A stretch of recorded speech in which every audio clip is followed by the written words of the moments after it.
আসসালামু আলাইকুম। UK engineering and builders লিমিটেডের বাইতুল মাগার সরাই চট্টগ্রাম প্রজেক্টে গাছনের জন্য মাথা খাটানো হয়েছে। গাছনের কাজ চলবে, ম্যাটেরিয়ালগুলো মিক্স করা হচ্ছে। পাশাপাশি এখানে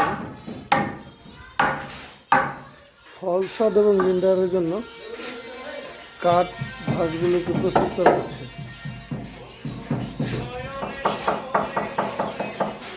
কাজটি এগিয়ে নেওয়া যাওয়ার জন্য আজকে সর্বোচ্চ চেষ্টা থাকবে একটা টয়লেটের জন্য ফলসাদ করে ফেলতে পারি।